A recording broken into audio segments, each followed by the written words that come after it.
Good evening, everyone. It's now time to begin our regular board meeting for the Port Arthur Economic Development Corporation. May I have a roll call, please? Beverly Raymond. Kayla Jacobs. Here. Jerry LeBeau. Here. Morris Albright. Here. Ingrid Holmes. Daryl Anderson. Here. Melvin Getwood. We have a quorum. Let's stand for the invocation. Ms. Holmes, if you would, please.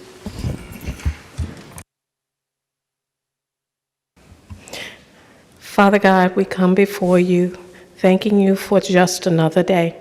We ask that you give us the wisdom to make the decisions tonight that you have granted us the ability to do. We ask that we hear from our community and the needs of our community, and we abide by that.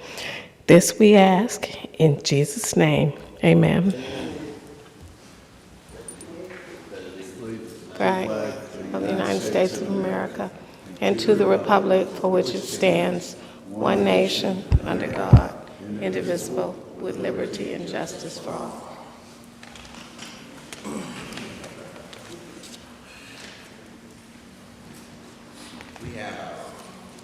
We have minutes from our regular board meeting from March 14th and from our workshop on March 23rd. May I have a motion, please? Motion to approve the minutes. I move it. Second. Oh. It's been moved and second. All in favor? Aye. Opposed? Motion carries. Thank you. We have some petitions on today. First, we have Mr.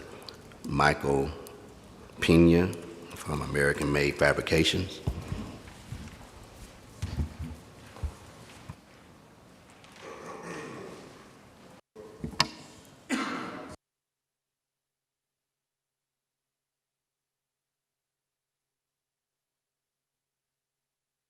Long story short, the incentive package that I was told that I potentially received is totally different than what I was told 72 hours ago. The EDC is one applicant away from bankrupting somebody. If somebody understood what I was told and invested $500,000 into a project, and then they find out that that's not the incentive package that they're going to receive, they're bankrupt. Thank God that I'm able to move on from this and continue my project. I just got my CO last week on my project. No problems there. My issue is that for the last 6 months, there's been almost zero lack of communication. I've sent emails after emails after emails, calls after calls after calls, and the receptionists are the only two girls that can show me some type of sympathy on my frustration that I've been dealing with the EDC. In my 38 years of living on this earth, I've developed a little over $10.5 million of properties, houses that I built, and never had to have any problem with any bank. The bank there's been one time with the bank that I was off by the interest rate, and I had to pay that down. But this is just ridiculous. So, for me, I just want you guys to understand that I hope that this doesn't happen to anybody else. I hope and I wish that the communication gets better and better. Not just, oh, this guy came in here and says a couple of words and then it goes back to the same thing. I really want you guys to understand that this project that I have, that I've been working on for the last 2 years, is one of my biggest projects. And I just want you guys to understand that the people that are responsible here, the people that make these final decisions, understand, are truly aware that things like this can never happen again. This is by far a big slap in my face and to my family. All we do, we try to stay focused on Port Arthur, Port Arthur, Port Arthur, Port Arthur. I can name many properties and many things that we have done for this community. From food banks to helping politics to anything you could think of. I'm here today just to let you guys know. I know I'm limited on time. I got 28 seconds left, but I just want you guys to understand that. To me, at this point, the EDC is a joke. And I feel truly hearted to say that. It's a huge waste of time. 6 months from my November applicant being submitted to 72 hours ago, what a waste.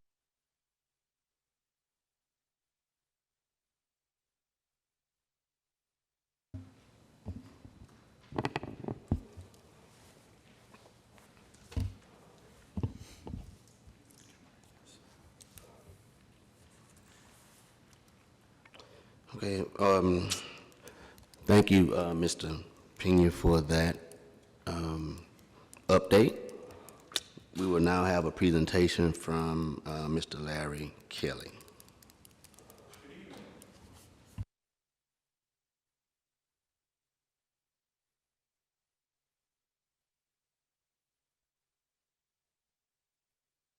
And I'll try to keep it brief, out of respect to your time.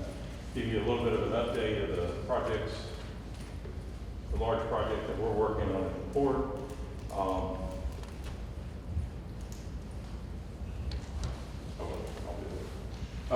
Good evening.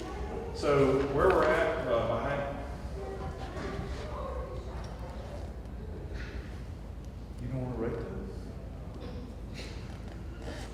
Something I don't have the audio on the. There we go. Okay.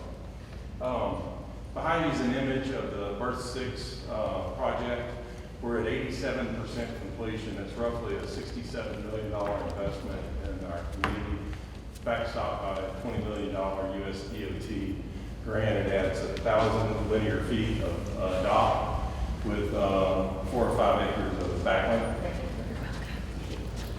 4 or 5 acres of backland space. Huge opportunity for our port and our community of adding capacity. Project that we've been working on for quite a number of years, and certainly if and when it opens, we'll probably do some sort of event. We'd love to invite you down. The next image shows the last time we visited, that's what it looked like. So between the two, you can see we're moving right along on it. The thing, like I said, it's now at 87% completion. We think it'll be complete in about July. We have a modest laydown capacity area behind it, but it'll increase port activity and local jobs potential for that. A couple other updates. Houston Avenue, hopefully you've driven down Houston Avenue, and some things that we're very proud of. It takes a long time for these developments to happen. We work with the city and Entergy. And if you remember how Houston Avenue looked, you'd see power lines going this way and that way and kind of all over. And through our work, we've been able to relocate some of the utilities underground where we're able. The rest have been consolidated on one side of the street. And I can't emphasize enough how much we appreciate Entergy working with us. We've been very clear. There's kind of 3 points to this. One is about worker safety, overhead worker safety, power lines. The second is about resiliency when we do have windstorms. Knock on wood, but where we live.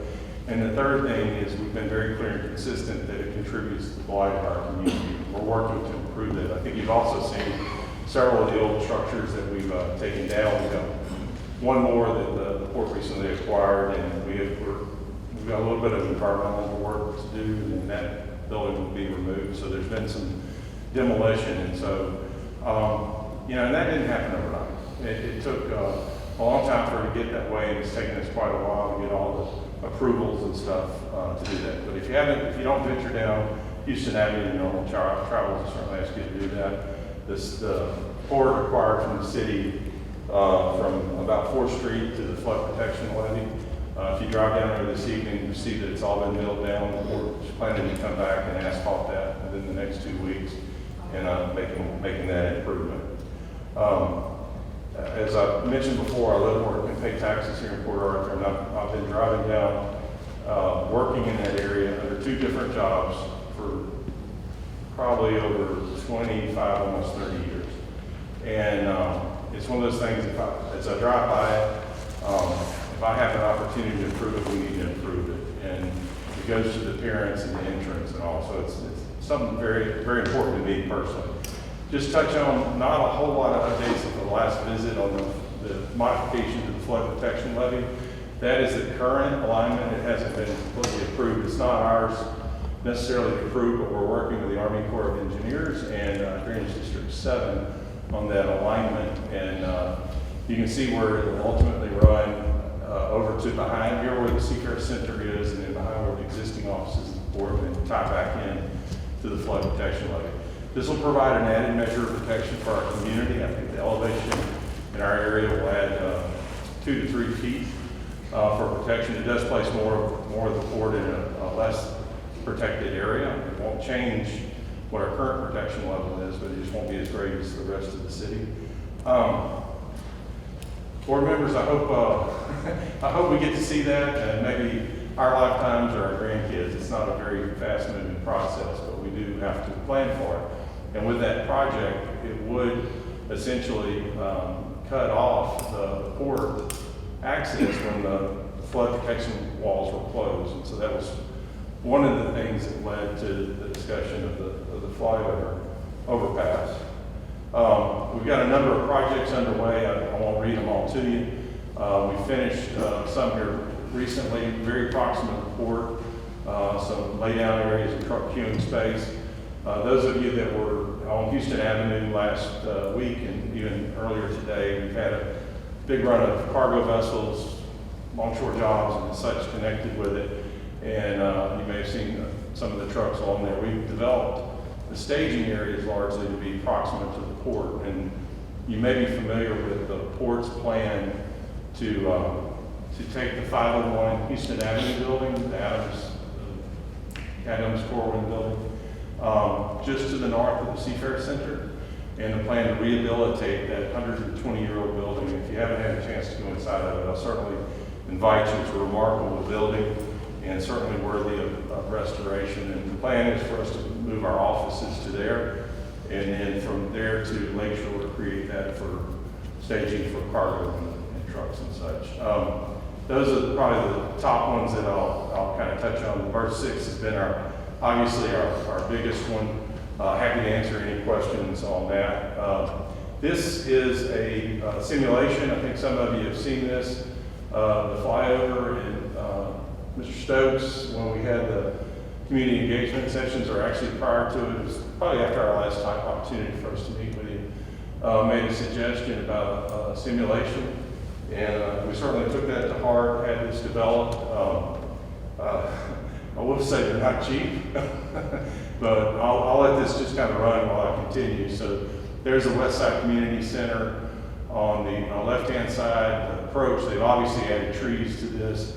You'll see an approach where it'll turn right here. This is getting pretty close to where the existing, between there and the rail tracks, you can see the old Port Iron. This road would run adjacent to it. It's near or on the existing roadbed that exists today. It actually will probably shift over to the right a little bit. And so there'll be two roads, one that'll allow access for the CPKC rail. So this is essentially what the project is. It's this bridge from right here and then going across the flood protection levee over to the port, and it terminates right in front of our command center or guardhouse. So that's the project.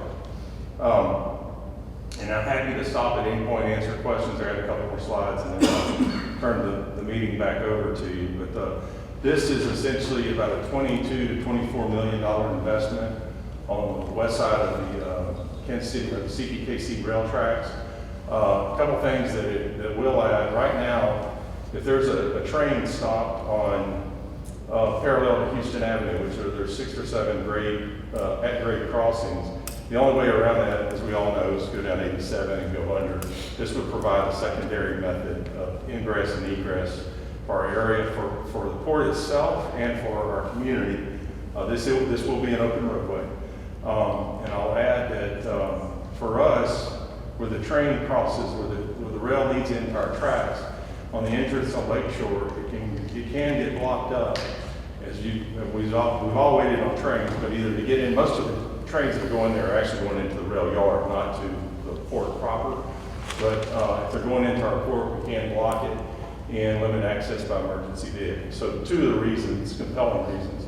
One, when the future flood protection levee is in place, it'll reduce or limit access to the port, and also for ingress and egress for emergency. So let's see. We have to do this. Just another image, a view. This includes. I listened very carefully. Board members, I think somebody said it's hard to orient. At the center to the right is the West Side Community Center, and you can see the triangular shaped tract of land. The road that's parallel to what was the Port Iron area that'll be, and the actual overpass is it's not even in the view really. It's at the center towards the top. So essentially it's just gonna be an overpass there.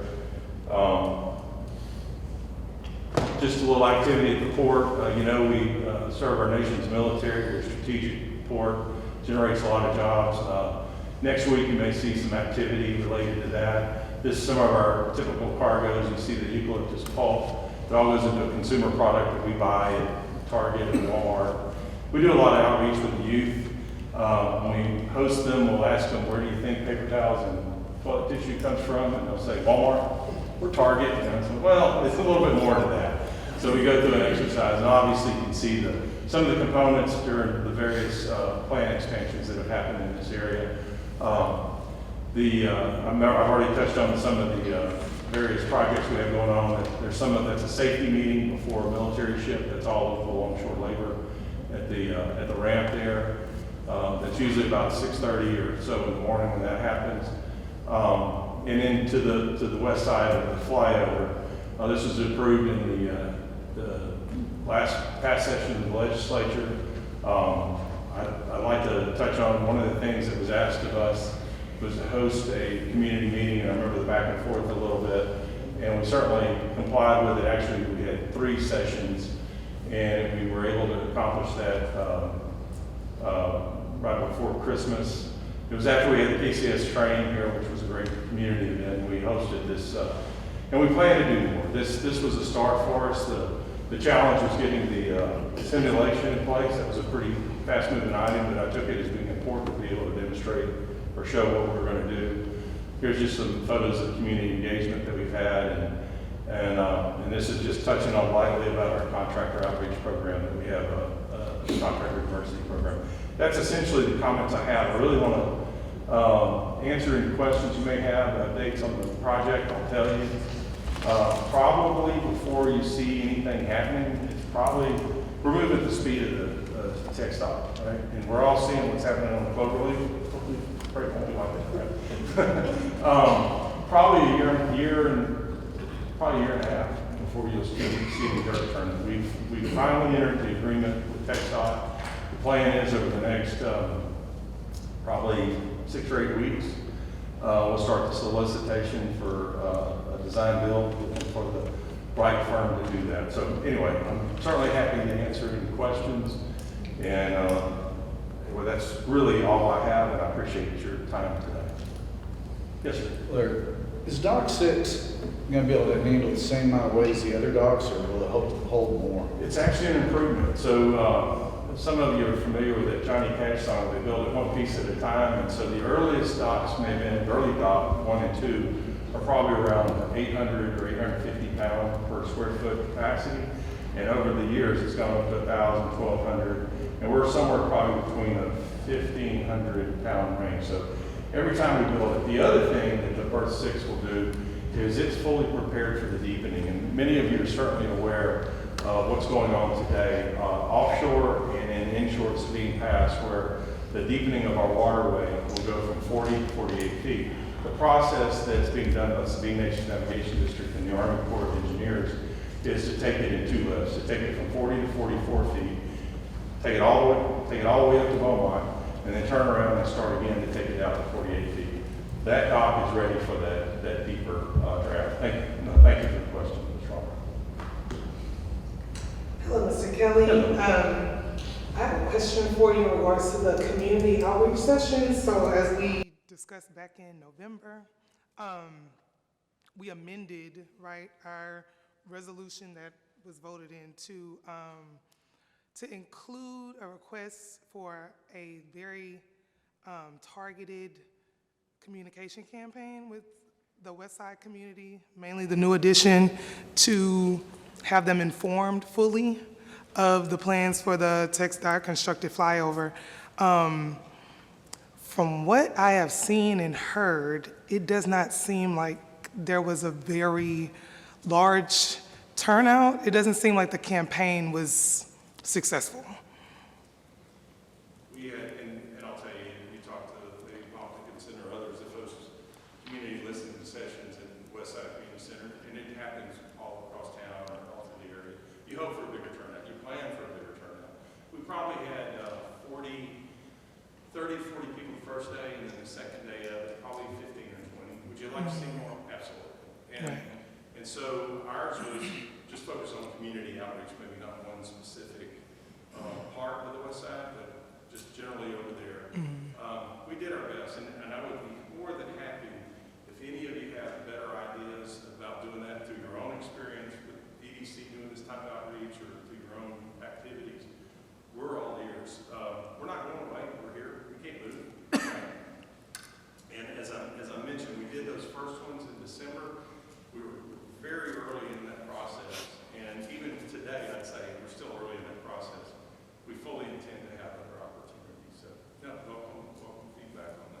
Right, okay.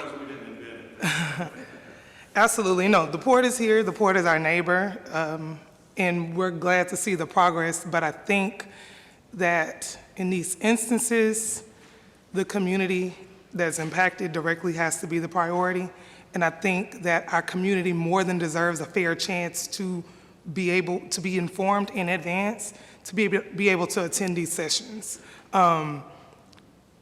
It's nice to know things on the front end instead of after they've happened to you.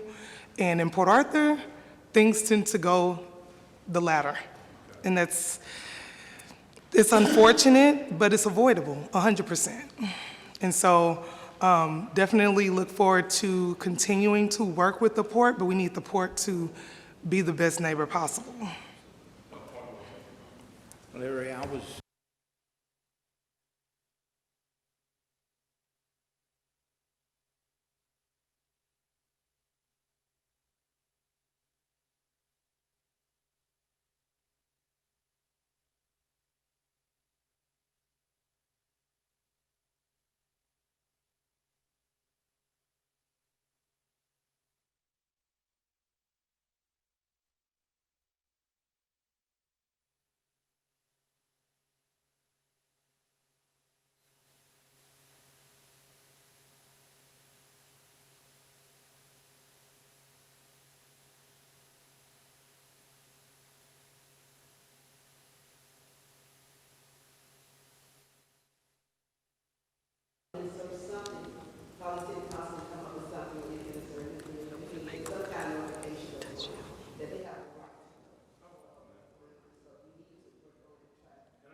And just following up on that, just for information purposes in the future, there is a very active West Side community that some of them are in the audience, but there's a very active community over there, and so that's usually a very good way to get the information, particularly in this situation. And I think Dr. Getwood and I were the ones who, and Ms. Jacobs were the ones who raised the issue about them knowing what was going on. But there is a very I mean, that's just for the community. They're very active, and I'm speaking as a city council member, previous city council member.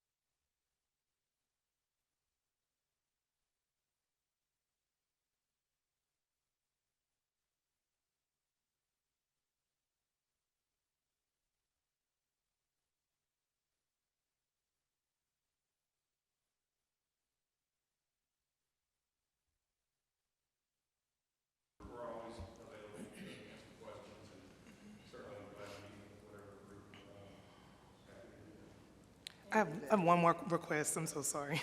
Just one more request.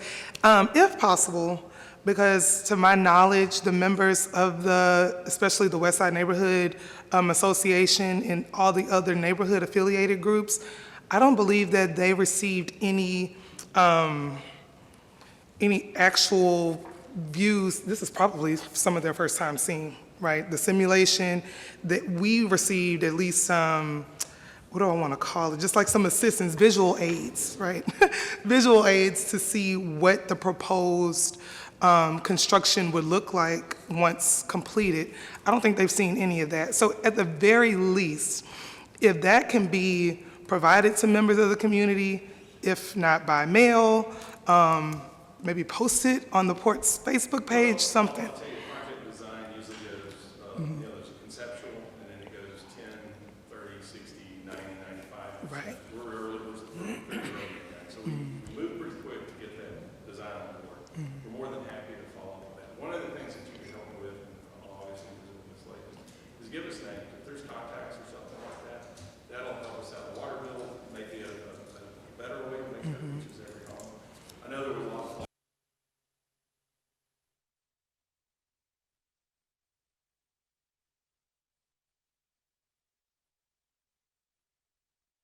Thank you, Mr. Kelly. All right, next we have communications. Mr. Stokes. Yes, Directors, just reminding you that on tomorrow, the Greater Port Arthur Chamber of Commerce's annual leadership luncheon will be taking place at the Civic Center, kicking off at around 11 o'clock, and all are invited. CEO report. Yes, thank you, Mr. President. The Directors, you received my report, and so a couple of things that I want to highlight in that. March, which seems like a long time ago, was a very busy month. Great deal of activity involved in the recruitment process. As you certainly know, we have several openings that we're working diligently to try and bring folks on board as fast as possible. So a great deal of March was devoted towards setting up for that, getting folks interviewed, so forth and so on. Talk about that a little bit more in just a few minutes. One of the biggest things that took place during the month of March, the Port Arthur LNG had their official, if you will, groundbreaking after many, many years, and that was a very big event, attended by a number of dignitaries. There's a write-up in my report for you to give you an idea of what took place that day. And the LNG folks rolled out the red carpet, so to speak, both in hosting large group on site in between the various construction, giving attendees an idea of what the construction phases were at that particular time. One of the things that I took away is that as of that day, they had driven enough piles to stretch from Port Arthur to San Francisco and back in order to stabilize the soil out there. So needless to say, that's a lot of piles being driven. After that, they hosted a luncheon at the Civic Center, and like I say, it was a grand event and a successful groundbreaking, if you will. Other than that, other thing I wanted to highlight, again, in terms of staffing, myself and Deputy Miller are working feverishly to get through the recruitment process. I'll update you in terms of activities in April in a couple of weeks at your May report. But we hope to very soon be closing out the business attraction, retention, and expansion management position, and moving swiftly on to the workforce and community development position. And like I've told you the past several months, it's all hands on deck, all deliberate speed to get those closed out and get us back up to full strength. And with that, Mr. President, I'll yield back to you. Questions? Yeah, I have a question.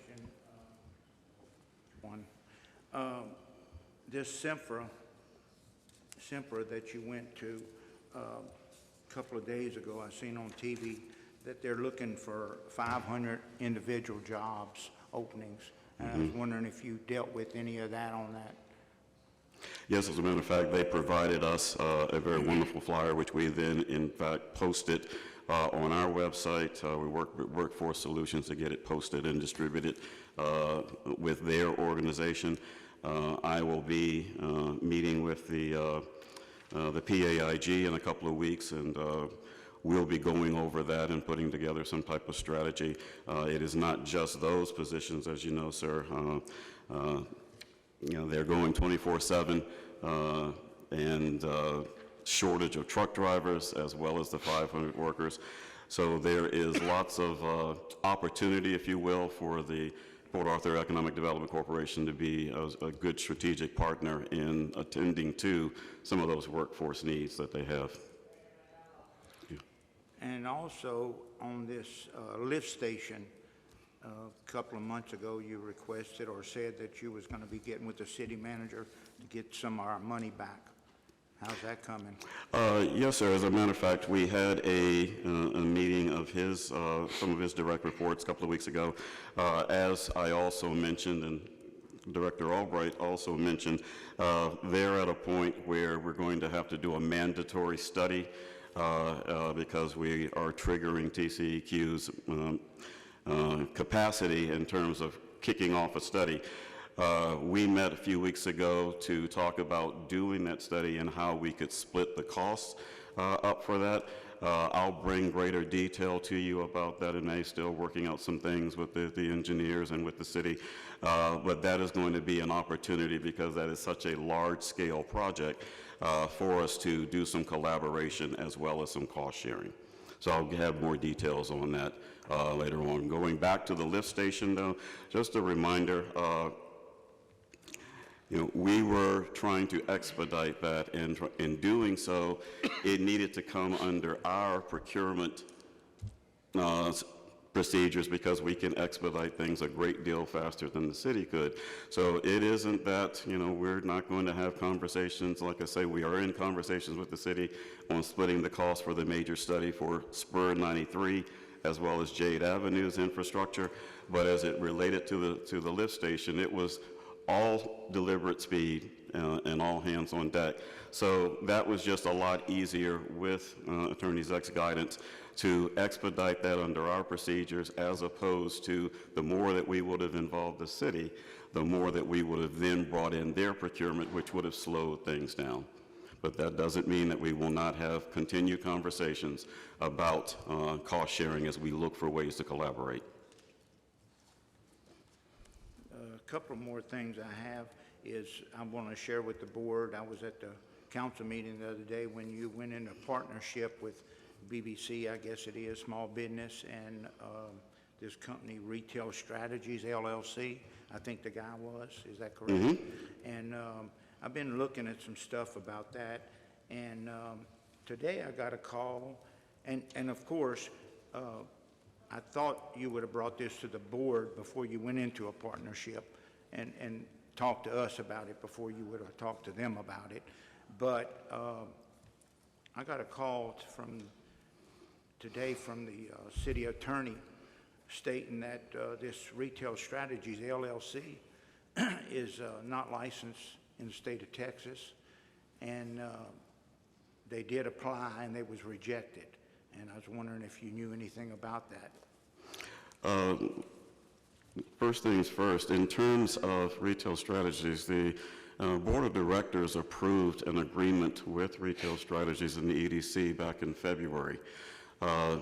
So there isn't, I can't bring something to the council unless you all have deliberated and approved it.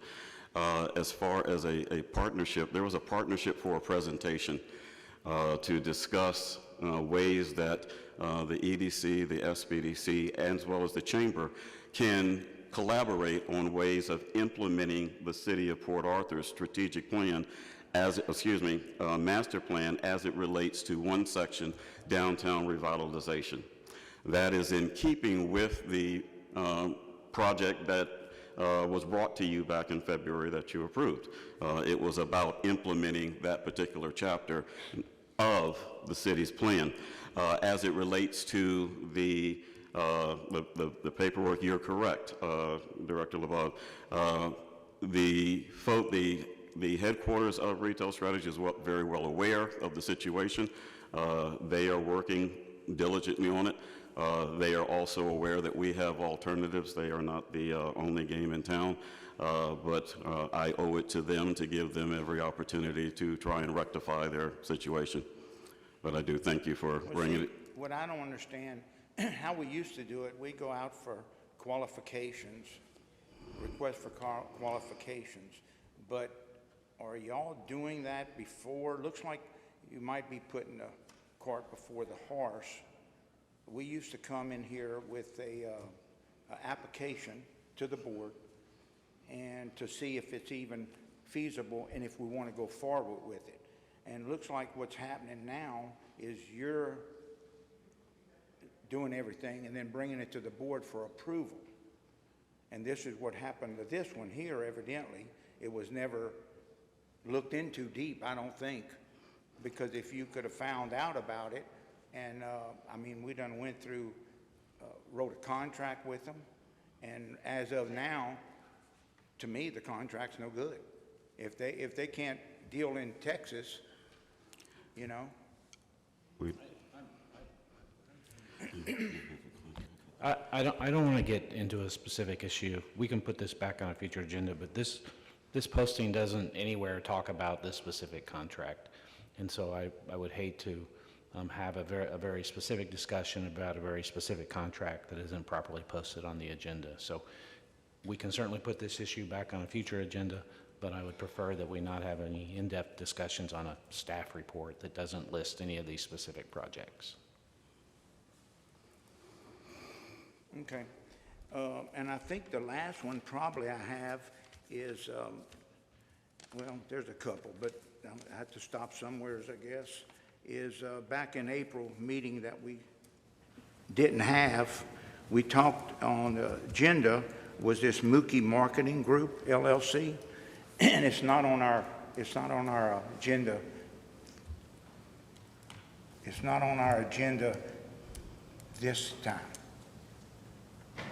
And I was wondering, did something happen to it? It was apparently removed from the agenda. Right. You know, the thing it is, again, it was never brought to the board. It was, I'd say executed, it was whatever. The attorney wrote up a contract on it, and time is money, and here it is, it's dead issue. So again, if you would bring stuff to the board like we used to do, it would be way simpler. So I just want to make sure that I'm following you.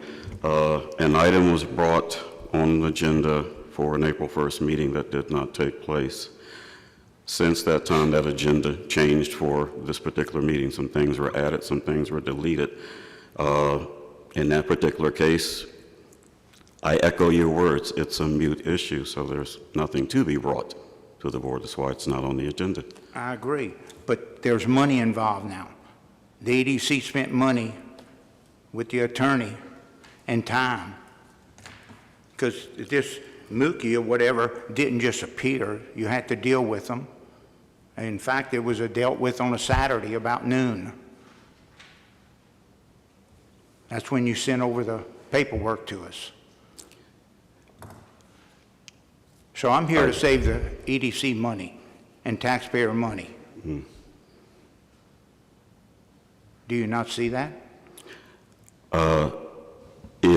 When we are putting together a performance agreement, it is our responsibility to have that undergo legal review before it can move forward or not move forward. That is what took place. Again, that's not what we used to do. The people on this board that was on this board knew how it was happening. And we said if it goes forth or not you. We told you if it You went still forward. would have, sir, would have been saying whether or not it went forward had you had the action come before you. You did not. So therefore, there's no action to move forward. Words, that's good. Like I said, we lost money on this one. Matter of your opinion. All right, Mr. Stokes, I think where Mr. LeBeau is trying to go is we had a report by you that you and the staff were working 24/7 trying to fulfill these two positions. All right? Now, at nowhere did you come before us and go, you know what, this is going to take more time than we think. We need to bring in a temporary company to do this for us. And by approaching the board, we would have said yes or no to that. Well, the board was not given an opportunity to say yes or no before the action ever happened. And by you just taking upon yourself, triggered what's being referred to as the EDC spending money you didn't need to spend necessarily. And it's not in a routine nature to tell the board one thing and do something else. You know, it's like whenever you want to bring a project, you know, you need to come ask us first if we even want to do this project. And it's not happening. And it's not, you know, the attorney works for the board. Correct, Mr. Attorney? Yes, I work for the board, but I do take direction from the executive director Right. as your representative. But off of that, you know, without sounding like a complete jerk, everything stops with this board. Your position, will and pleasure. Attorney's position, will and pleasure. And if it's not routine in nature, or it's something, before we trigger spending money, you need to come to the board and let us know. I don't care if we call a special meeting, doesn't bother me in the least. But it's kind of like, and we're going to get into this later, we still have the February financial report. And we'll get into that one just a little bit. Thank you.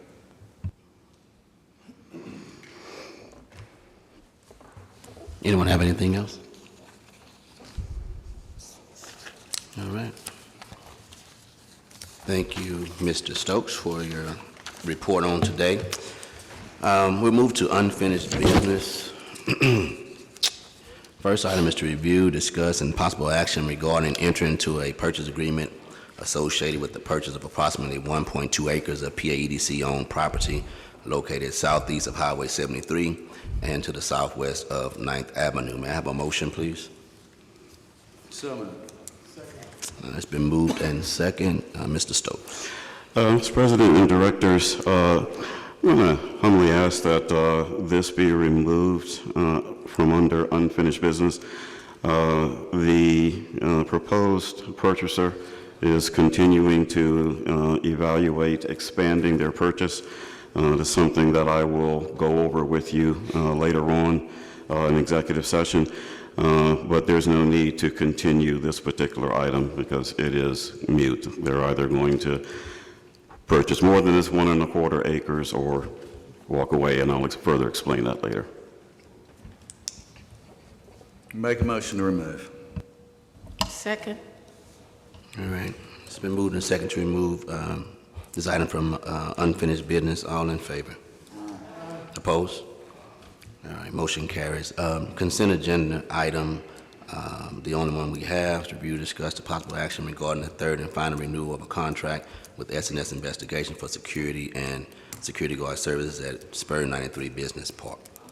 Have a motion to approve the item. Have a second? Second. It's been moved and second to approve this particular item. All in favor? Opposed? Motion carries.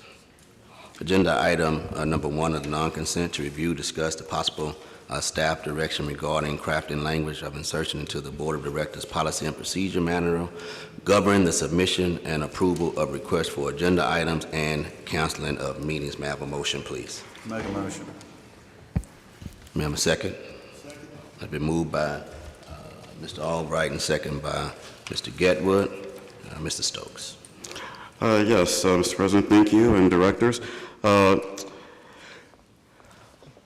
Several weeks ago, and also in your packet, Attorney Zach provided background information, opinion on agenda items, as well as the control of meetings. It is my suggestion to you that you provide staff working with Attorney Zach an opportunity to now take that literature that he's put together and codify it into steps and procedures that can be brought back to you for eventual approval. One of the things that happens each month is that there's just a misunderstanding of how to perhaps go about getting things on the agenda. As I say, Attorney Zach has taken the time to put and craft an opinion on that, and I think it's probably high time that that then be turned into an overall set of steps that can be followed. Thank you, Mr. President. Questions? Yeah, just a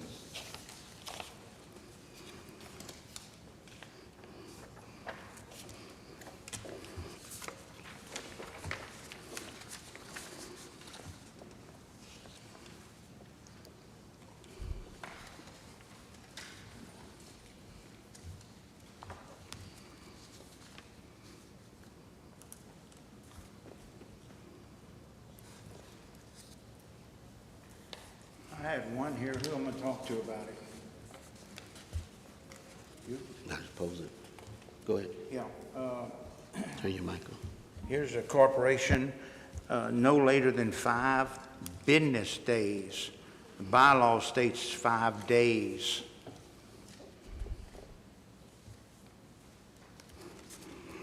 And that would be one item that needs clarification and cleanup. I wholeheartedly agree with you. Also, board director policy procedure manual, who put it in place? With the board directors had input on what they would like to see placed on the policy procedure manual? That document was begun, say last July, worked on through the summer by Attorney Zach in concert with him also working on the revised bylaws. I certainly served as his wordsmith and reviewer, and then that was brought to the board for its approval at its, say the workshop was held in September and October. Please help me if I'm remembering that correctly, and then brought to the board for approval at its November meeting. Was it approved by the city council? It does not require, correct me if I'm wrong, Attorney Zach, the policy and procedure manual does not require approval from the city council. Bylaws do. Okay, according to the bylaws, under section 13.03, it states that the director should develop policy procedures for corporation, including financials, accounting, and purchasing policies, and procedures to be approved by the board and the city council. That's the bylaw. And then you still, the new bylaws, the new bylaws have not been approved. So therefore, we go back to the bylaw that's adopted April of 2022. And that's And I will defer to Attorney Zach on that. The bylaws are a function of the board of directors.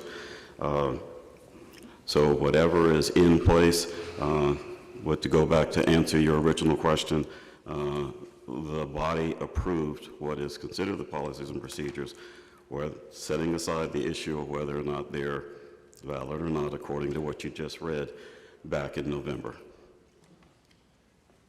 Can we get some clarity on that, Mr. Zach?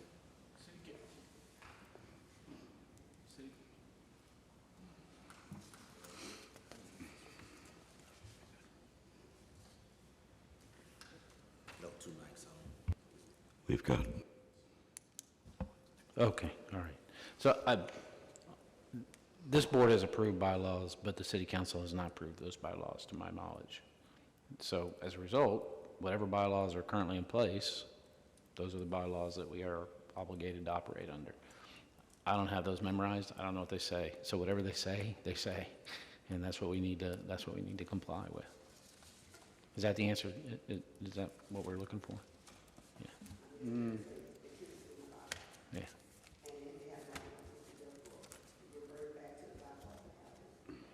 That's right. Whatever previous bylaws that were approved by council, those are the bylaws that we're operating under.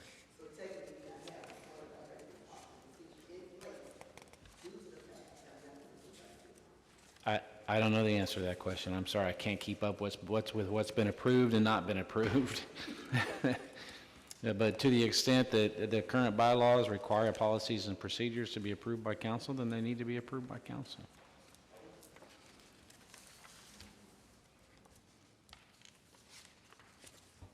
Any other Yes. questions?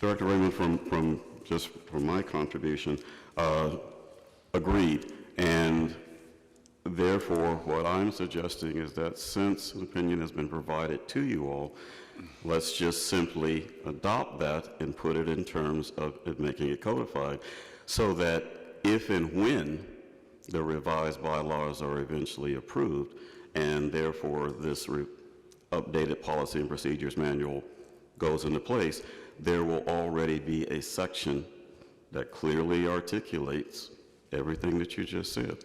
Right now, that doesn't technically exist in this upcoming document. As you articulated, it is written out in the current bylaws.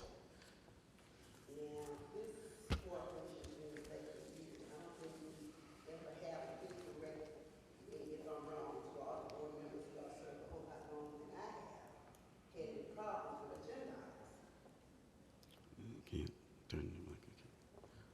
So again, I'm trying to understand one more time why this place on this agenda.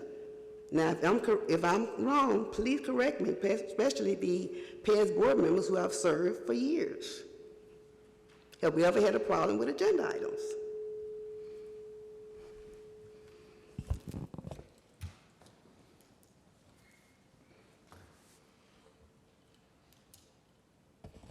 Hearing none, I make a motion that we remove the non-consent item from, if I'm in order, from the agenda, under non-consent agenda items. Second, but I do think we need to do a workshop or a committee on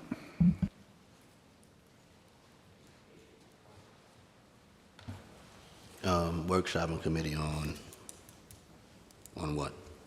On how you're placing something on the agenda, and that being said, if you want to go further, off the 2002 that we're on now, and if you go to the one that's before City Council,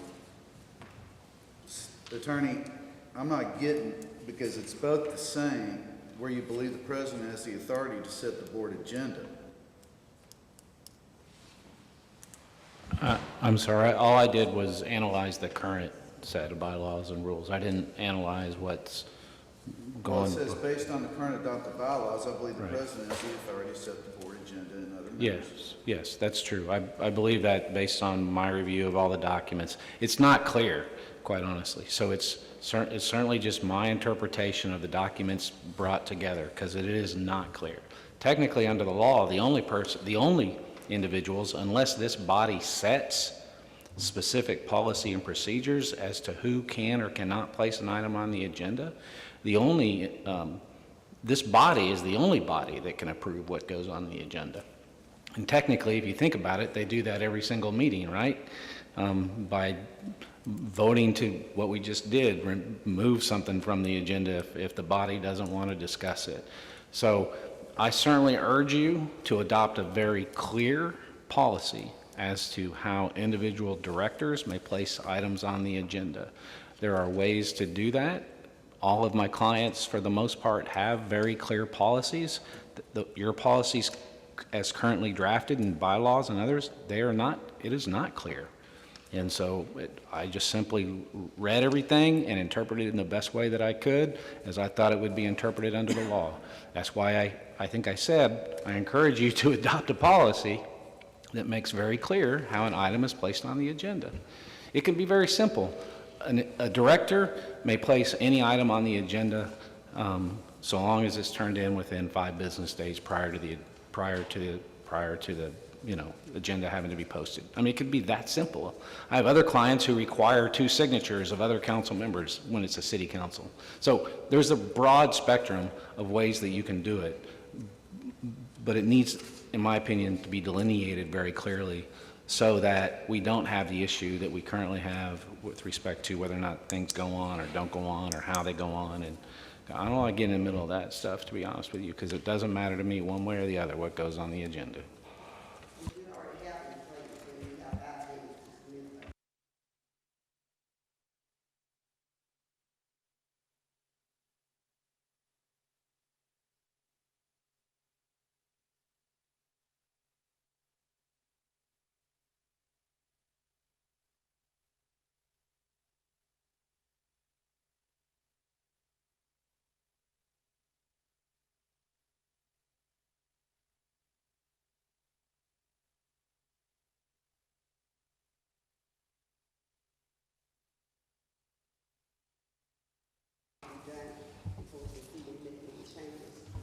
policy procedure fall out. What if we were to go ahead and remove these items like y'all just requested? Allow our attorney to put something together as he's done? No? No, I don't. You want to do a workshop? I don't like putting together policy for you. I would prefer So- that I get policy direction from you So- and craft it in a way that meets your policy direction. So I've we done need to do that something once like a already. workshop. It's in your packet. I wasn't comfortable doing it, but I thought it might be good something to put something on the table. You have a motion on the floor. There's a motion on the floor, and the motion asks for a decision. Agenda item does not allow for us to make a decision, so I think we need to go back and remove the motion so that we can move forward in creating a workshop. So can we still discuss this or not? Ms. Avenue should So at this point, Discussion, it just doesn't allow for approval or non-approval on agenda item number 1. Yeah, I just wanted to reply to Zach or something. And when I reviewed this agenda, I reviewed it to ensure that if you wanted to make that decision tonight, if you wanted to have that discussion tonight with regards to how you want to ensure things directors can or cannot places on an agenda item, you can have that discussion tonight. And if you want to have a discussion about how meetings are canceled, you can have that discussion tonight, and then come to a consensus on what that should look like, and then direct. Then I'm happy to take direction from the entire body to draft up something that meets the policy directive that you come up with tonight and put it into words for y'all to approve at the next meeting. I'm happy to do that. Well, my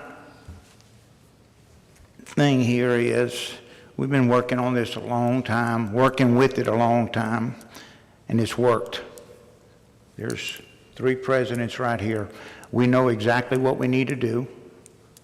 5 days, send an email to her, send it to him. Sometimes I send it to him, Joni. It's all done. It's very simple, it's clear.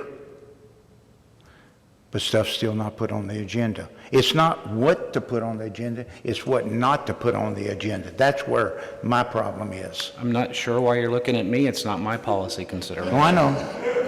It was this. Right.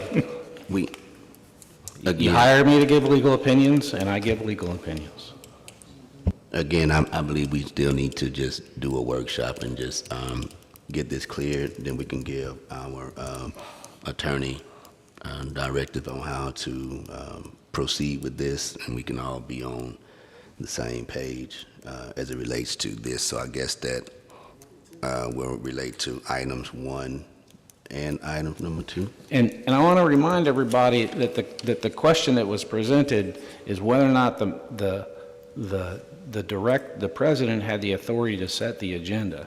And the current bylaws don't say, as I said in my memo, they don't say it shall be placed on the agenda. The word is may be placed on the agenda.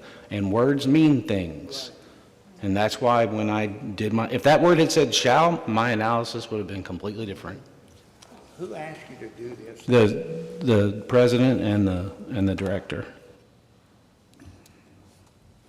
Because they wanted clarity as to what his authority was, and so I gave them what I believe to be the appropriate clarity based on the way the bylaws were drafted. Okay, so at this particular point, let's entertain a motion to remove both agenda item number 1 and number 2 and propose that we do a workshop for how we're going to accept agenda items and council meetings. Second. Hold on. That has nothing to do with council meetings. Oh, canceling, okay, all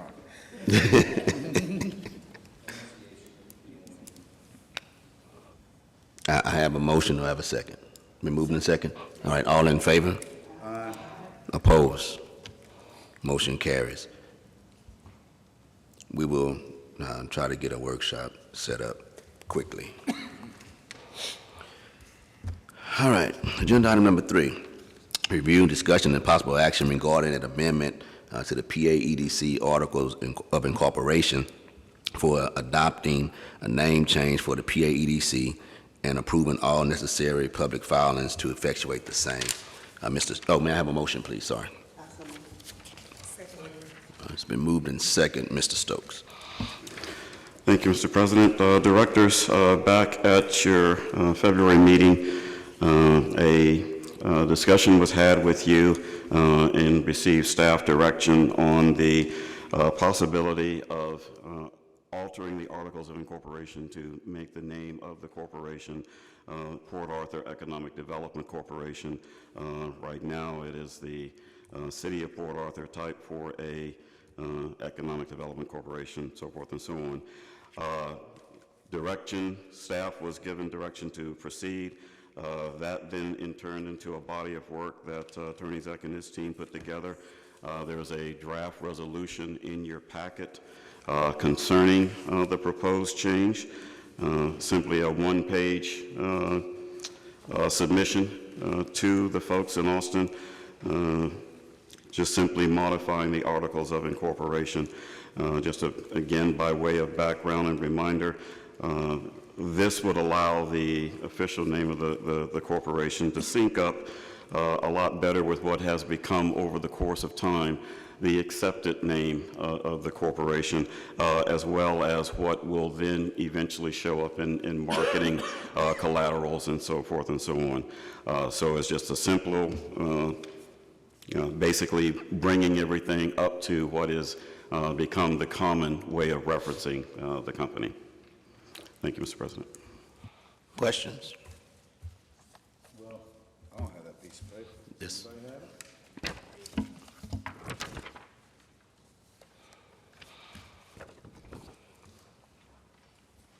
it? Yeah, I have a question. Mr. Attorney, you know how much more money's involved in doing this? I'm sorry? How many more hours is this going to build to do this? We would just have to get it, at this point, we just file it, a couple hours probably. Okay.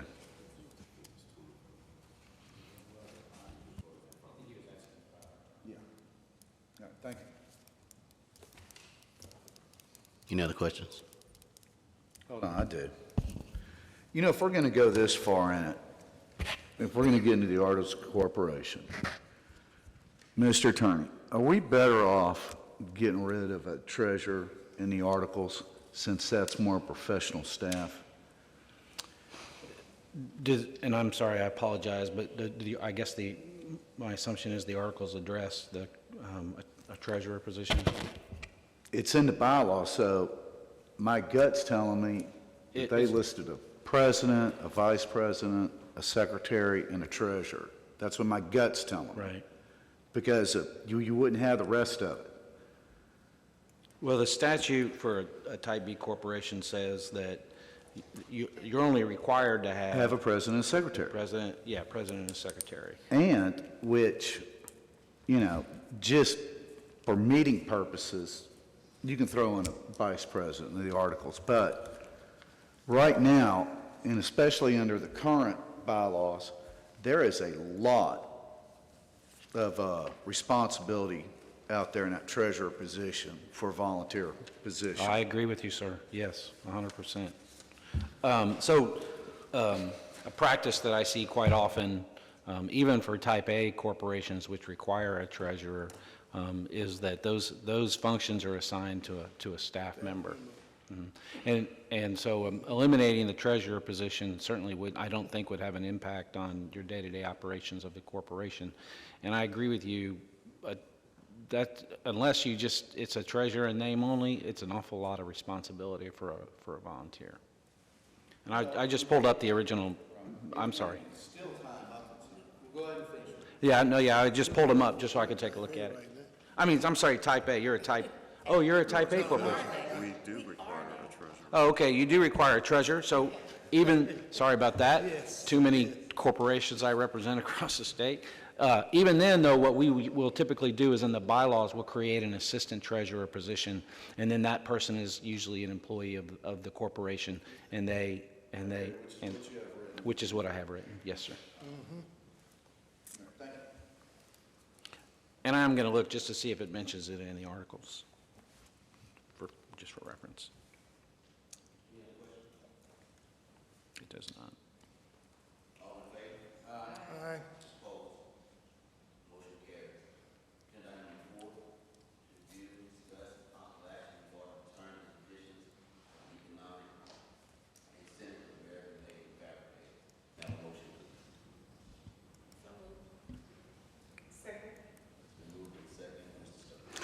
Yes, Mr. President and directors, I'm going to ask that we move this particular item to closed session so that myself and Deputy Miller can go over with you the current status of this particular project.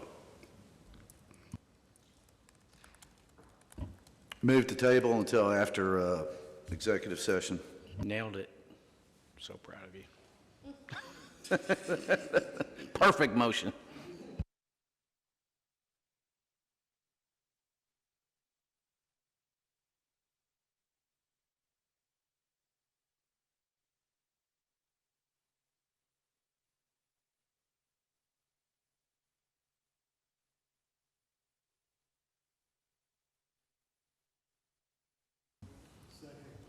Been moved in second, Mr. Stokes. And directors, I'm going to have Deputy Miller give you some background on this. Board of Directors, the building here at 501 Proctor has had its camera system installed since 2014. Currently, we have a number of those that are not functioning.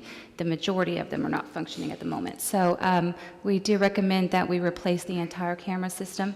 The server will stay intact. It'll just be the cameras that are located inside and outside of the building. 15 total cameras. Your entire budget impact will be $5,000, $369.25, and staff does recommend that we go forward with this.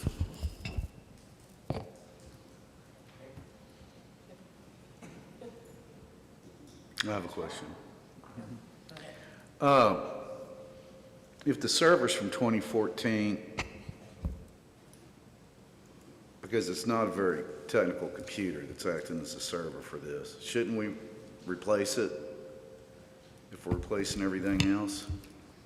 So we did receive 3 different quotes, and all 3 of them recommended that we keep the one that's in place. They felt that it was still operable and able to maintain the cameras that we're going to replace them with. So we're just kind of going off of their expertise. Okay, works for me. Thank you. You have a motion and a second on the floor. All those in favor, please signify by saying aye. Aye. Any opposition? Motion carries. Agenda item number 6, review, discussion, and possible action regarding the payment of invoice 1199-686 in the amount of $8,474.98 from DataVox for the Meraki licenses for a 1-year renewal. May I have a motion, please? Second? Second. It's been moved in second. Discussion? Thank you, Madam Vice President. And again, I'm going to have Deputy Miller give you some background on this. Yes, directors. This particular item is just a simple renewal of our software licenses and support for the Meraki system over at the press building. It is the software that supports the servers over there for the entire network and connects it to the cloud. So it is necessary for that system to continue operating, and this is just a renewal for the year. Any questions? There's a motion and a second on the floor. All those in favor, please signify by saying aye. Aye. Any opposition? Motion carries. Agenda item number 7, review, discussion, and possible action regarding entering into an agreement with the City of Port Arthur for the use of property located at the Jade Avenue Business Park as a temporary debris management site in the event of state or federally declared disaster. Make a motion. It's been moved and second. Any discussion? Yes. Mr. Stokes? Yes, thank you, directors. Thank you, Madam Vice President. With preparations for hurricane season, the city has approached us to renew what has now become an annual agreement to allow them to use our Jade Avenue greenfield if, heaven forbid, a state or federally declared disaster should happen. They typically approach us around the beginning of hurricane season, which they've done again this year, and it is our recommendation that we allow them to make that plan in hope that they don't have to use it. Director Albright?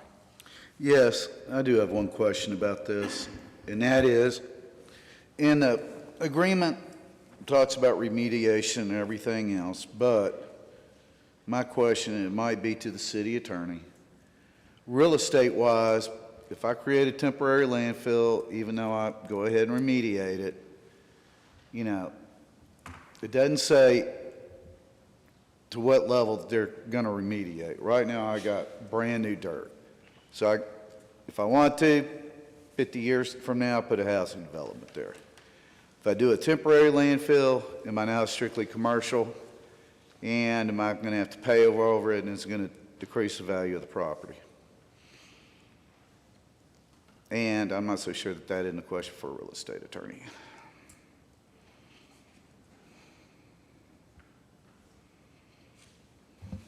You said city attorney, so I'm not sure if you meant me or if you Yeah, meant... Mr. Attorney, Mr. Attorney.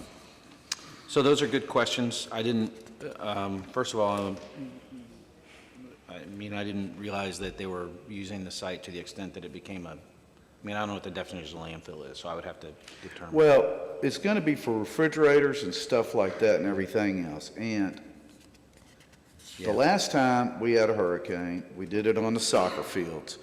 And I'm not sure if the grass has ever grown back or not. Yeah. Okay? And we're going to be relying on FEMA money to do the remediation. The city Which- the city would be required to remediate it to our satisfaction. Right. But the city is going to get their money from FEMA in these circumstances. Sure. And depending on what it is, I just want to know what the option is, just in case things change. And God forbid we have a hurricane and there's 40,000 refrigerators out there with God knows what else, and it does get cleaned. Have we just limited ourselves to changing the class of the property? It's certainly possible. I can't, predict. First of all, I don't know enough about that part of the law Right, to give you, but it's certainly possible. Certainly possible that because of the placement of items on there, that remediation becomes problematic and changes the nature of the property. I can see how that would be a possibility, given what you've just told me. That being said, with the willingness of the board, I'd like to make a motion to table and have the EDC attorney research this and get back with us. I know what's on the floor, but I was reading exactly what the city had acknowledged. There's no intent to provide a site any way other than class one municipal. Right. And class one is anything from refrigerators to tires to solid waste, dry waste. It's everything except asbestos, chemicals, and some other stuff, which would be a class 2 hazardous landfill, which is, if you had the money, it'd be a great thing to own. But it's everything that can go in your city dump right now. All right? But after a hurricane, and I'm going to keep alluding back to the soccer fields, you had tree debris going some places, other items going others. And what they're going to do over here, unless they just tell us it's trees, it's going to be where they put all the refrigerators and everything else.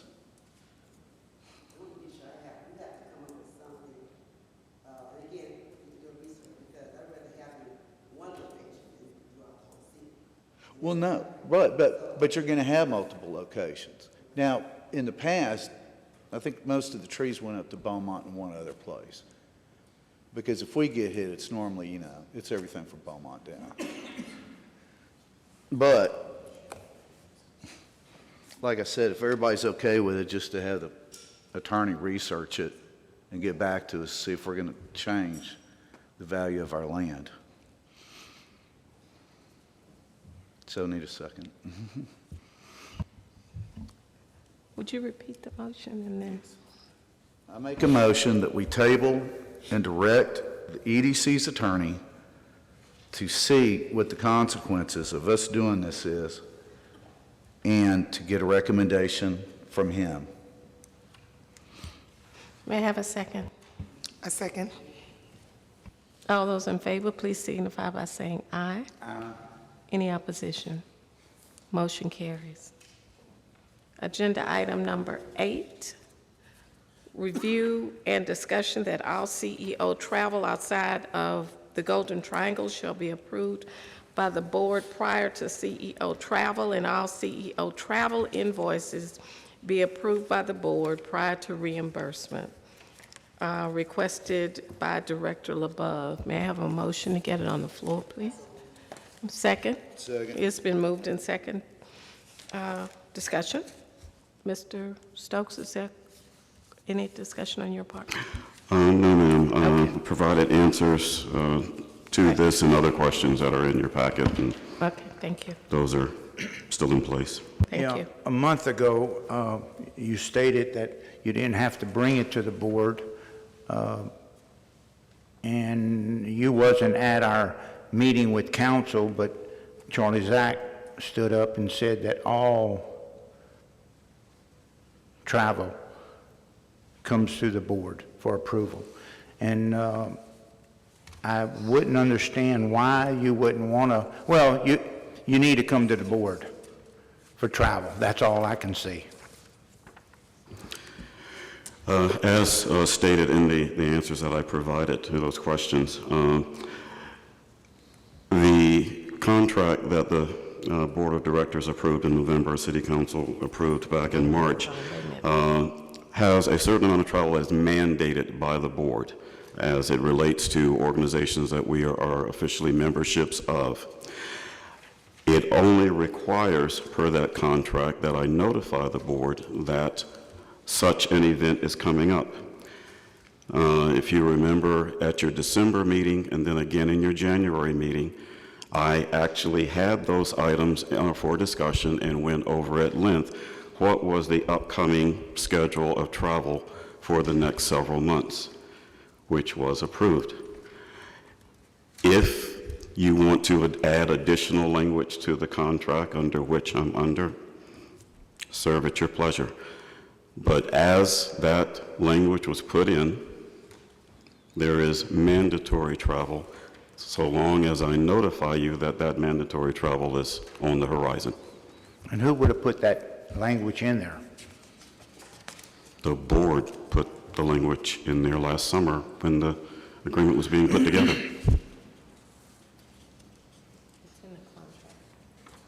In whose contract? In my contract, sir, which was approved by the board, including yourself, back in November, and then ratified by the City Council in March. So you're saying you don't need to bring it to the board. You can bring paperwork after the fact to the board. You don't have to show any receipts. Is that correct? I'm not saying that. Any accounting for my travel can be made. What I'm saying is I have to honor the contract that the board placed me under. If it changes it, then you can change it. I'd like to see that, actually, that paragraph in there. If Charlie can bring it to us and show it to us or email it to us, I'd like to see that. And how do we change it?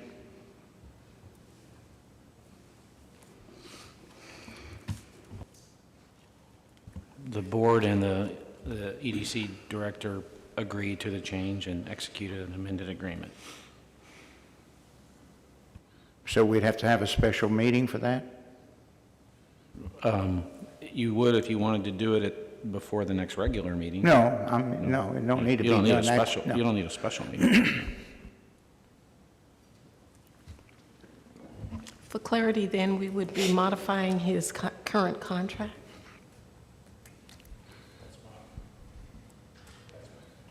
That's my understanding.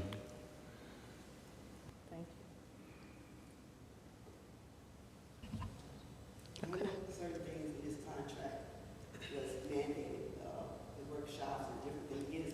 I do recall, not exactly what all they are, I can recall. But I'm assuming anything outside of this one-year contract, he's come to the board.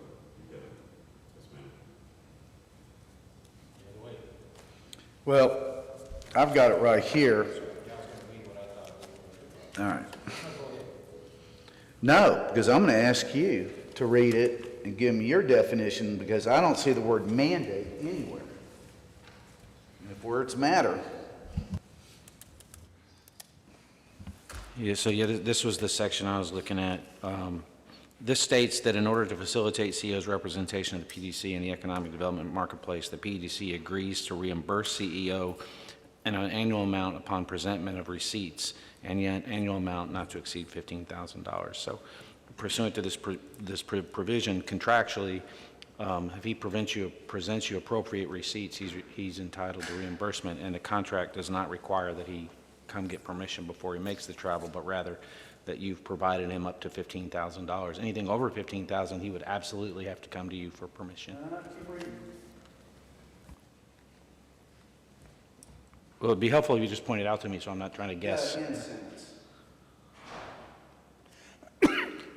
The PDC reserves the right to limit such attendance in the event of legitimate priorities that it identifies if it is in the best interest of the PDC. Yeah, so I agree that you have the right to limit it, but I don't read that to requiring him to bring every single one in front of you in order for permission to go. I don't read it that way, but it does clearly give you the right to limit future travel based on priorities and such. I would also say it would be best practice, so that he keeps you in the loop, so that if indeed you want to limit it, someone can tell him, but I don't think it mandates that he bring it every travel to you, the way I read this. Again, I think it's best practice if he keeps you in the loop as to what's going on. I do have to notify them of upcoming travel, which I do. Okay. But that being said, if it's working on the CEO getting credentialed, which is part of this contract, then I'm all for that. But the previous trip that he just made was for advanced EDC credentialed people. So here's what I would say, that when he presents the receipts for the travel, this board can make a determination as to whether or not those receipts represent receipts, reasonable amounts for travel and subsistence for professional and official travel meetings and occasions adequate to continue his professional development. If y'all decide that it doesn't, then don't reimburse him. Don't approve the receipts. And if you decide that that there is some reason that because of legitimate priorities that affect the interest of the PADC, you can direct him that he is not entitled to make travel that he has made you aware of. That's how I would handle it. But certainly he doesn't get reimbursed until y'all approve the receipts. And so y'all get to decide whether or not the travel that he took meets the obligations of the agreement and make a decision as to whether or not he gets reimbursed. Well, then, I've got one other little thing. If we're gonna go down this road, I haven't seen a receipt yet from a trip. And he just got back from one. Now, I wasn't quite clear in the language and policies and procedures that if it's over a 500-mile trip or over a certain amount, that it has to be given to the board by the next meeting. Now, that being said, I would like resolution on when we should see these receipts. Since he doesn't have to clearly ask.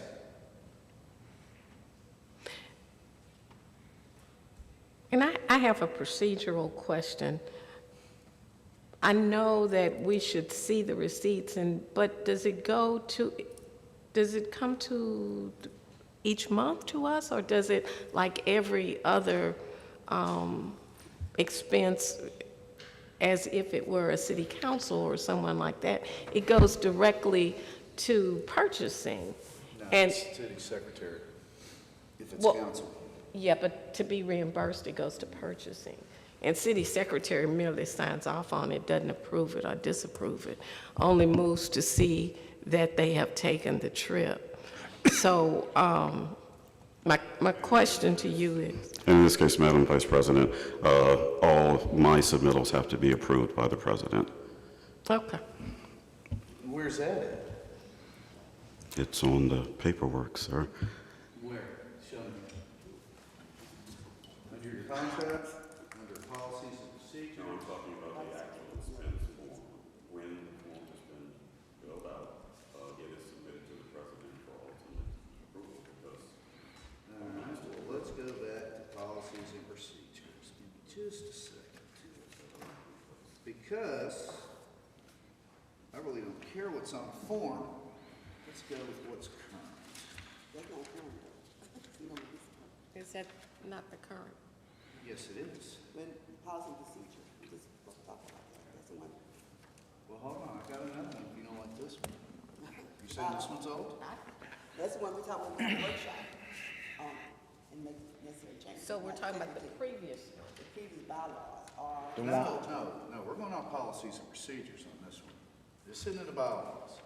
And something you gotta remember about the bylaws, and Mr. Attorney, correct me if I'm wrong, the bylaws are basically for us. Policies and procedures are for the CEO and staff. Am I correct? Dependent on the body, some policies and procedures are adopted for the board, and so. Travel This is for the current bylaws? No. Oh. Policies and procedures. Okay. Yeah, I think this is also taken from the current bylaws. It may be. Well, I can look at that too if you want. While you're looking at that, I'll talk to you when you want.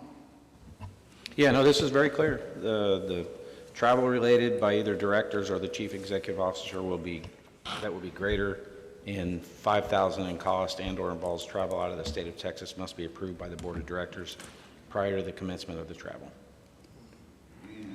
And, upon the conclusion of all such travel, financial reports detailing the expenses incurred must be submitted to the board of directors at its next regular meeting. So, the president does not have the authority solely to look. Am I correct in that statement? My humble suggestion, and deferring to Attorney Zach, sounds like additional items for your eventual workshop for clarity.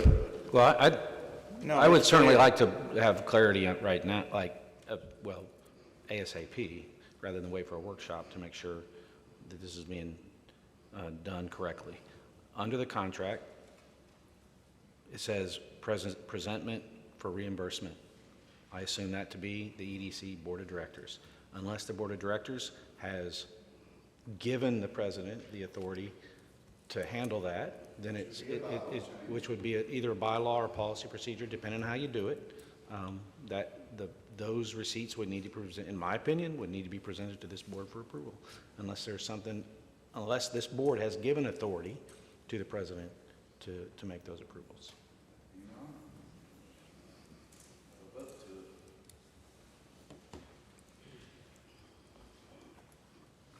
And I don't know what they say, but I think that the language you showed me actually came out of the current bylaws, but I would have to look.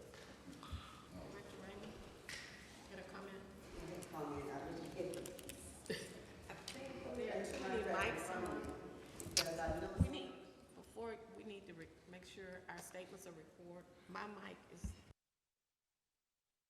Okay. I'm good? Okay, I apologize. I don't have the contract in front of me, but I do recall that some of the classes and some workshop was approved per his contract. I can't recall all of them because I don't have it in front of me.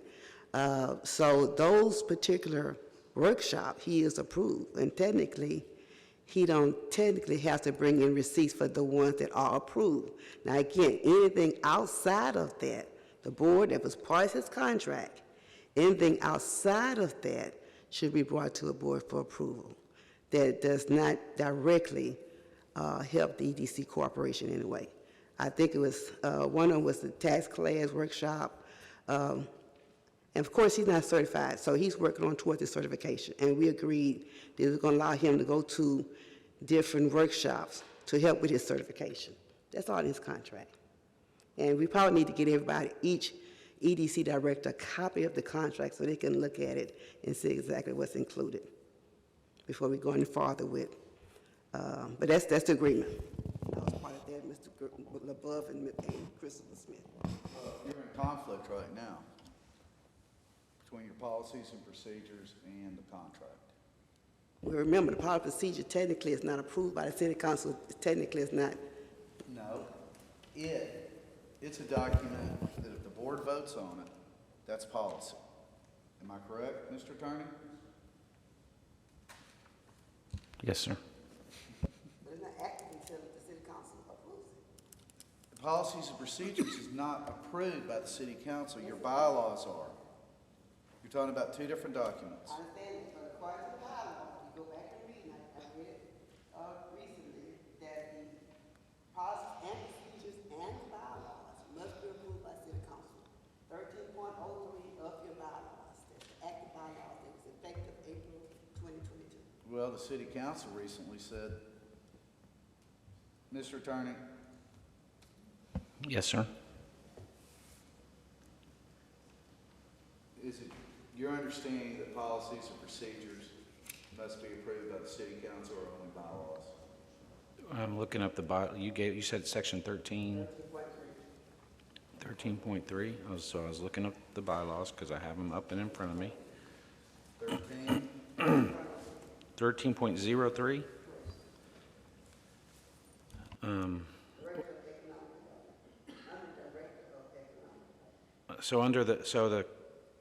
What I believe to be the current signed PAD bylaws were approved on April 4th, 2022.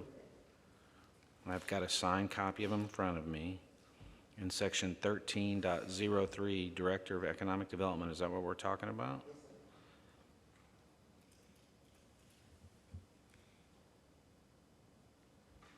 The director shall develop policies and procedures for the corporation, including financial, accounting, and purchasing policies and procedures to be approved by the board and the city council. That's what the bylaws say. And I think when we went to city council with the bylaw approvals, we took with them the policies and procedures, and I just can't remember if they were in front of them for approval or not, but I know we submitted it all at the same time. Yeah. Right, but I've had pretty good contact with your current city attorney, so.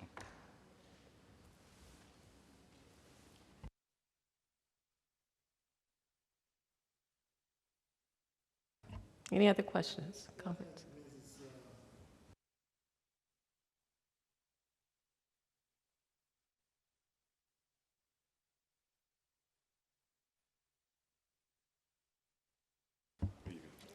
Yeah, I'd like to go back to a question Ms. Raymond raised, and she indicated that we should be under the current bylaws, which are those presented in 2022, if memory serves me correctly. So then, if we are under the current bylaws of 2022, I'm trying to get, for my clarification, number 1 and 2 that we've already gone over, and we said that they were not a part of the bylaws. You know, we had not approved those. They had not gone before city council for approval, or city council had not approved them.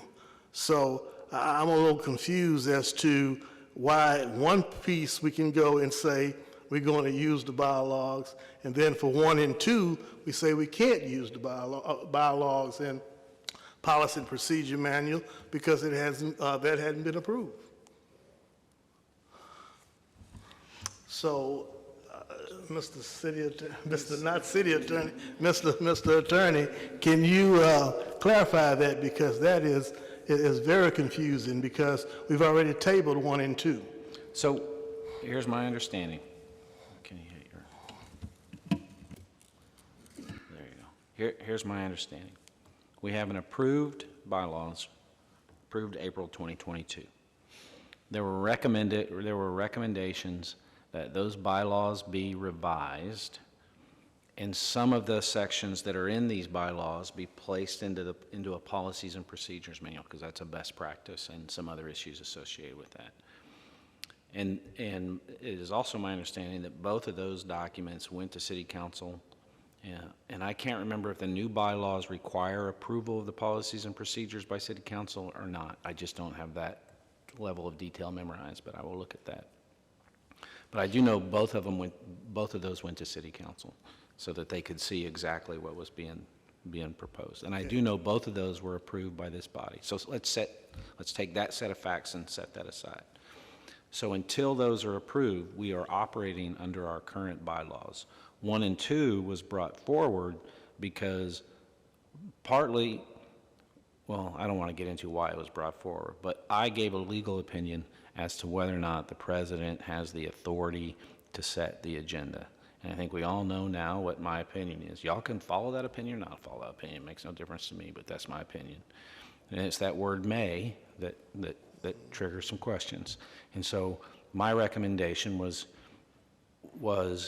let's either adopt a policy and procedure or an amendment to the bylaws, whichever is appropriate, to make clear what our obligations are. That's why those were for you. And y'all have voted to have a workshop about that, which means you can either, one of two things is going to happen. If the council approves the new updated bylaws, then it'll probably be policies and procedures. If they don't, then it's going to have to be an amendment to our bylaws to make it clear. Does that help answer where we're at? Clear as mud? Clear as mud, Mississippi mud. Yeah. But on the current set of facts, on this current agenda item, which is payment of travel, right? Yeah. It is, unless, I don't think y'all have been asking me all these questions, so I assume you don't have any problem with me saying this stuff out loud at an open session.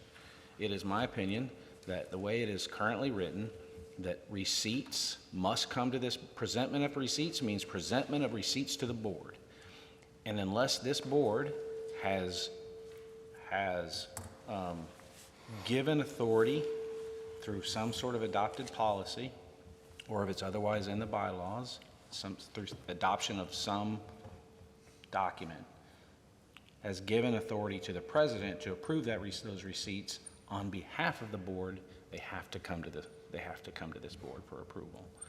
If this board believes that they don't meet the requirements, they can certainly refuse to reimburse those receipts. Point of clarity for me on those receipts. Mr. Stokes, do we have in policy or in procedure a per diem for you, or are you on a travel when you're traveling? You have an approved budget. Well, I'm talking about like a daily per diem, maybe. Yes, okay, and you have a hotel amount and all of that. Yes. Is there a form that you complete when you come back? Yes, sir. And that form that you complete will be an itemized expense account, right? And everything that you've done would be attached to that form, which would clearly delineate what you've spent the money on and that you've been within policy and procedure. Correct. Is that correct? That's correct. Okay. And that just needs to be presented to this board. Right, right. And I'm fine with that. Procedurally, do you get an advance, though? Do you get that money in advance of the trip? That can be requested. I usually do not. Okay. It's just more trouble than it's worth. Yeah. No, that's, thank you. Thank you. Any more discussion? We have a motion on the floor. The motion is to review and discuss that all CEO travel outside the Golden Triangle shall Make a be- motion to table and bring up at the workshop. Thank you. May I have a second? All those in favor, please signify by saying aye to table agenda item number 8. Any opposition? Motion carries. Agenda item number 9, review and discussion for the board to receive monthly financial update reports of the organization from the CEO. This is a request by Director LeBeau. Make a motion. May I have a second? Second. It's been moved and second to approve agenda item number 9. I'm sorry. Review, discussion. Woo. Discussion. Mr. Stokes. Yes, Madam Vice President and Directors. This particular item is kind of lost in the malaise of the others, where we have a set of bylaws that were revised, approved by this body, not approved yet by the City Council, a set of policies and procedures, which, you know, as Director Raymond, I'm calling you by your old title, Director Raymond has eloquently pointed out, is my responsibility to bring to the board. That has been done, they've been approved, but they haven't been approved by City Council. So with that backdrop, last summer, and Treasurer Gitt would help me with my remember of timeline, the Finance Committee recommended to the board, and the board subsequently approved in July, switching to a quarterly reporting structure to be better in sync with when the City of Port Arthur closed its books. We were running into a problem where you were getting monthly data that was of no value because they typically were running 2 to 3 months behind. And so it was just decided in consultation with legal that a quarterly report would be presented and approved fiduciarily by the board.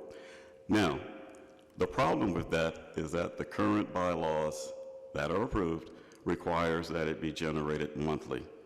So until such time, if ever, those revised bylaws go into place, we'll be switching back to monthly. You do not have a March report. You will get that. I'm not going to make a bunch of excuses, but the reality is we lost power in here for about a week, and it shut down productivity. You will get an electronic version of the March report, and we will continue that basis until such time, if ever, we switch to quarterly. I apologize for the confusion. It's just a function of living in between two realities. Any questions? All those in favor of agenda item number 9, please see. Well, we're not approving anything. Oh, we're not, I'm sorry. Thank you. Thank you. Number 10, review and discussion regarding the training agreement of Lamar State College Port Arthur Industrial Training Center for 100 Port Arthur residents for tuition for EDC $1 million EDA grant matching funds. Make a motion. Well, we're not, we just discussed. It's just discussion. No, discussion. No. Number, Okay, that's yeah, fine. okay, Mr. LeBeau.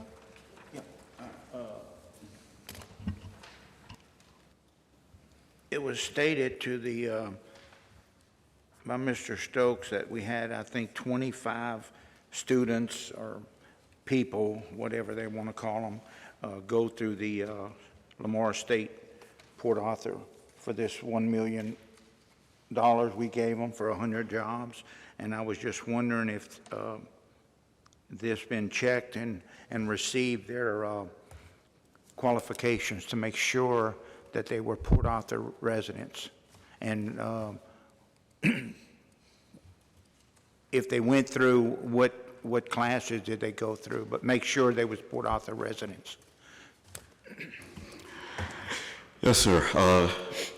Dr. Ben Stafford, who is my counterpart in overseeing the program on behalf of Lamar State College, Port Arthur, we are working on putting together metrics. I do get a report on a monthly basis. I'm not sure it is as robust as what I think the directors would like, so we're working on expanding that. The first cohort of students started way back in last August after we had cut the ribbon on the program. When Dr. Stafford and I jointly presented to City Council last September, we mentioned to City Council that we would be putting measures in place to try our very best to accelerate that 5-year 100 students, simply because the recognition of the dire need not only in the community, but by our industries to have folks coming through those programs.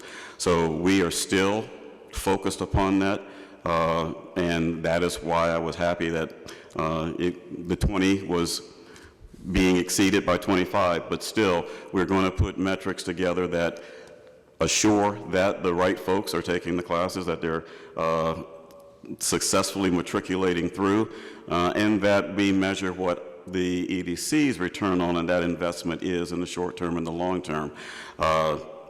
You know, we need to do that for that as well as some of our other programs. Not to be repetitious, you know, we currently have a gap in that, and that is certainly one of the things that when we get this new person in place as soon as possible, that they will be, that will be one of the first things they attend to, getting these programs in shape, getting them back in place, and making sure that we have accurate metrics upon which you as a body, understand what the return on investment is, short-term and long-term.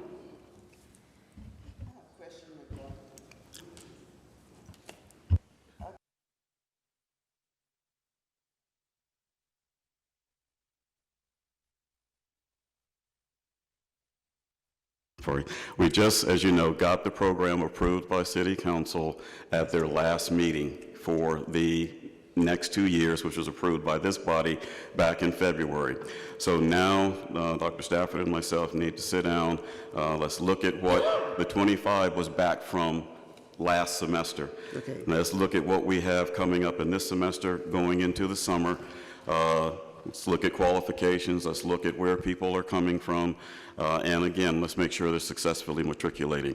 And all of that is in process. Like I say, we just got the program renewed based on you all's approval month before last and City Council's approval week before last.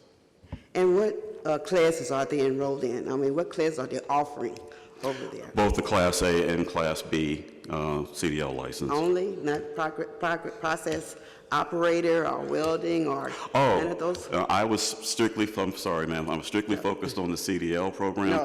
No, those programs are also in place at the industrial training facility, and all of that is a part of that 100 per year over the 5 years. I've got truck drivers on my mind because that is the biggest gap that we're trying to fill. So the 20 enrolled at this time is CDL? Yes, correct. Okay. But everyone counts because we're trying to get everyone through as quickly as we possibly can because we have a need in our industries. What are we doing for advertisement to let the community know that we have this, that 100 students can go free of charge to this facility for whatever class? And again, we need to know what class they offer. Yes, ma'am. Do we have any idea what they're offering over there? You're right. Dr. Raymond, all I can ask is let me continue balancing the fact that if I advertise, then I'm creating a need for which I do not have staff to fulfill that need. Let's get through getting back up to full strength. And everything that you have desired back when you were previously on the board, I've never forgotten, plus now on your return. Those things are still in place. You know, we just haven't talked about it for a while, but I haven't forgotten. I know what the needs are. I know what the metrics are that you asked last time around. Nothing has changed. We just have to get back up to full strength. So what you just said, and maybe I misunderstood you, that the training center and the CDL was a complete unit. Is that correct? I'm sorry, sir. The way the memorandum of understanding is written, yes, sir. I don't know if that was the intent that preceded me, but that is the way that we're operating unless you all want to change that agreement. But everything is viewed as one workforce whole, if you will. Okay, okay. Well, let's just take it as that right there then. So if we gave them $1 million for 100 jobs, and it's a whole, Yes, sir. and we just last month gave them another year for CDL, which was $100 and something thousand, wouldn't that be double dipping? My understanding of the grant was for the construction of a facility. If I'm wrong about that, certainly the long-timers, please correct me. What this body approved in February and what the council approved was the funding of the underwriting of folks taking the classes in this facility.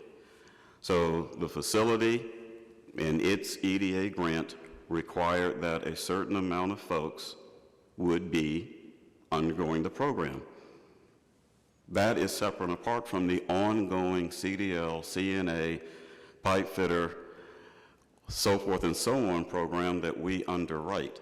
That is what you approved back in February. You re-ratified that continual agreement, and then it was approved by the council back at its early March meeting, March 5th. So Well, that's fine, but what I understood from you, it was a whole, but it's really not a whole. It's separate. That CDL is different. yes, sir, Okay. Forgive me for confusing it. I'm saying that the workforce aspect of what we underwrite and support, the CDL, the CNA, the pipe fitters, the welding, is all viewed as the workforce program that we partner with Lamar State College, Port Arthur on. That's separate from the grant that was received to build a training facility. That's done, the facility is being used, and now we are putting people through the various programs. Okay. And back to my 25, you'll be showing us this. Yes, sir. If they Port Arthur residents. And like I say, not only that, but it's just my feeling, and again, to piggyback on Director Raymond, her request last year, let's more robust metrics, not just where they're coming from, what jobs did they get, how long did they stay in the jobs, what's our return on investment, how long they took through. I just feel that it allows you all to eventually have more meaningful fiduciary information on the program and its value. So yes, sir, that's a long answer, but it's two-part. Not just that they're Port Arthur residents, but that they're going through the program successfully, getting and keeping jobs for the long term, and we get value from the program. It'd be nice if they keep a job and get a job, but that's not part of the procedure. The procedure was they train 100 free ones. We can't make sure, I mean, we don't have anything to do with them getting a job.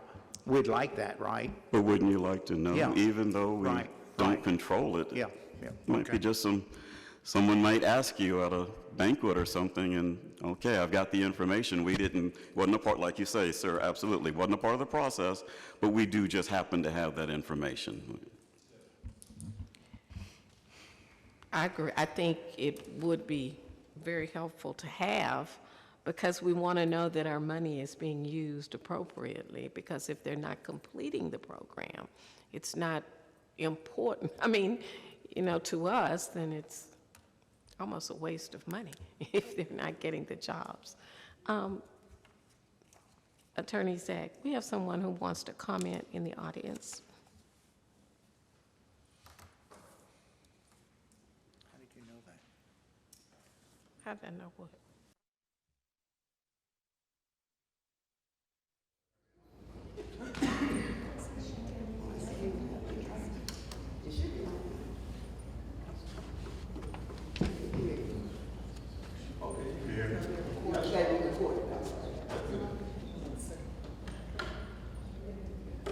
You can see. I think you're gonna pick me up. Okay. Okay. Still can't hear you. John Harold, you said 5180 Cambridge, Florida, Texas. With this training, with this IED grant, I heard you all talked about the separate, but if I'm not mistaken, if you look at the actual contract, that contract said any training of any craft and given in that building would be considered one.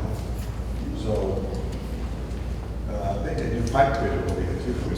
Okay, so any training that is offered in that building on campus is what is considered to be one of those students, because it says in the contract, it must be on campus, in the building, and that Port Arthur resident may attend free of charge. So if you are paying for anyone that's receiving training in that building, that should not happen. That contract specifically says any training offered in the building, then the Port Arthur residents will be afforded to attend free. And you have 100 people that can go through that training. That's the 100. The only reason the CDL is not part of that, because they moved the CDL training from here, and it's no longer conducted there. But if it was conducted still on campus, then you wouldn't have to pay that. So we really need to take a look at what they're offering in that building and ensure that if you have a contract with them, we don't pay until they train 100 Port Arthur residents. That's how the grant works. And I think this is something I want to comment. Charlie, you can check on that whenever you get a chance, but this was the address. Okay. That building. Yes, sir. And any training offered in that building, Port Arthur residents does not pay to attend. Thank you so much, Council.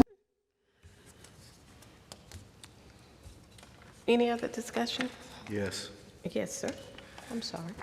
All right, under the agreement, it says, and I don't have the exact wording because I don't have Exhibit 1. I might have it somewhere here. But any course that their workforce training program provides. Now, nowhere in the agreement does it specify it has to happen inside that building. I got it right here. Nowhere does it. No, it does not, sir. It says by that department. And the only document that you could go to, and we'll let the EDC attorney look at it, and nobody's got a copy of it, but unless something in between Lamar and that EDA grant that we were just a side signature on, this document is for the $1 million for the EDC. And it states the department under Exhibit 1,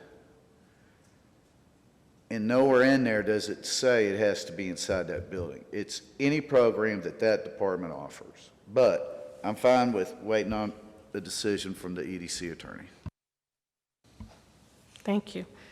We'll move to agenda item number 11, review and discussion regarding PAEDC's Board of Directors Policies and Procedures Manual. Request of Director Albright. Is there something else you needed to add? Okay, all right. Yeah, thank you. Okay, at this time, we'll adjourn, we'll go to closed session. In order to comply with the requirements of Chapter 551 of the Open Meetings Act, the Texas Government Code. Prior to going into closed session, I must read the following. A closed session meeting or executive meeting will be held pursuant to the following sections of 551 Texas Government Code. Texas Government Code 551.072 to deliberate the purchase, exchange, lease, or value of real property. Texas Government Code personnel matters to discuss the duties, responsibilities of PA EDC CEO. At this time, we'll recess to executive session.